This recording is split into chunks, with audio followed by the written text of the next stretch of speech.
हरे कृष्णा। आज हम चर्चा करने जा रहे हैं बिहार की मिट्टी से जुड़ा हुआ वो स्वाद भरा पकवान। जी हाँ, सदियों पुरानी है लिट्टी चोखा की कहानी। सदियों पुरानी है लिट्टी चोखा की कहानी। क्या आप जानते हैं कैसे बना यह बिहार की पहचान? विश्व बिहार का प्रसिद्ध व्यंजन लिट्टी चोखा आज दुनिया भर में अपने स्वाद के लिए मशहूर है। माना जाता है कि इसकी शुरुआत मगध साम्राज्य के समय हुई थी, जिसकी राजधानी पाटलिपुत्र थी, जो आज का पटना है। उस समय के सैनिकों के लिए लिट्टी चोखा एक बेहद पौष्टिक और पोर्टेबल फूड आइटम था, क्योंकि इसे युद्ध के दौरान अपने साथ ले जा सकते थे। आइए आपको बताते हैं इसका दिलचस्प इतिहास। लिट्टी चोखा सिर्फ एक व्यंजन नहीं, बल्कि बिहार की संस्कृति और पहचान का प्रतीक भी है। लिट्टी चोखा का स्वाद इतना अनूठा और लाजवाब होता है कि एक बार खाने के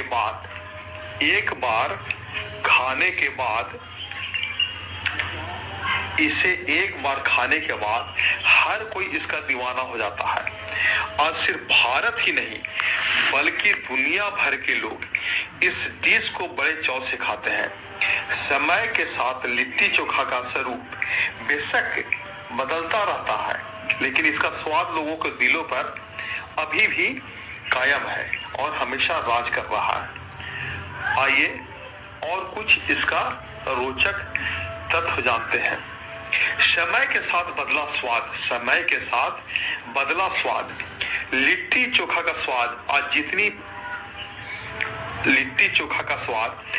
जितना परिचित है, इसकी उत्पत्ति और विकास का इतिहास उतना ही रोचक है। विभिन्न शासकों के आगमन और सांस्कृतिक आदान प्रदान के साथ इस व्यंजन में कई बदलाव आए।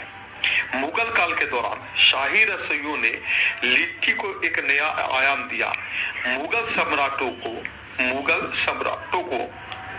लिट्टी को पायस और शोरबा के साथ परोसा जाता था। यह शाही रसोई की विस्तृत विविधता और प्रयोग का एक उदाहरण है। लिट्टी को अधिक शाही स्वाद देने के लिए इसमें विभिन्न प्रकार के मेवे और सूखे मेवे भी मिलाए जाते हैं। रसोई से युद्ध के मैदान तक। ऐसा माना जाता है कि मगध साम्राज्य के सैनिकों के लिए लिट्टी चोखा एक बेहद पौष्टिक और पोर्टेबल भोजन था, क्योंकि वे इसे युद्ध के दौरान अपने साथ ले जाते थे। सैनिक युद्ध के दौरान इन पराठों को गर्म पत्थरों या गोबर के उपलों पर सेक कर चटनी या अचार के साथ खाते थे। लिट्टी को गेहूं के आटे से बनाया जाता था और इसमें सत्तू, घी और विभिन्न प्रकार के मसाले होते थे। वही चोखा, जो कि आलू और बैगन से बना होता था और लिट्टी के साथ ही बहुत स्वादिष्ट लगता था। मगध साम्राज्य से जुड़ा इतिहास।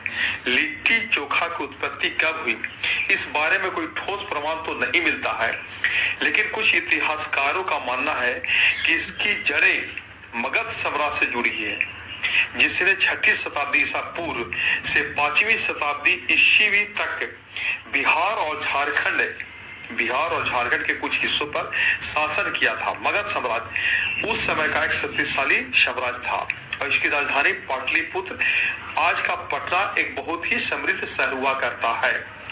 जब यूनानी राजदूत मेगास्थनीज लगभग 350 ईसा पूर्व से लगभग 290 ईसा पूर्व के बीच पाटलिपुत्र आए, तो वे इस शहर को समृद्धि और लोगों को जीवन स्तर को देखकर दंग रह गए थे। हरे कृष्णा।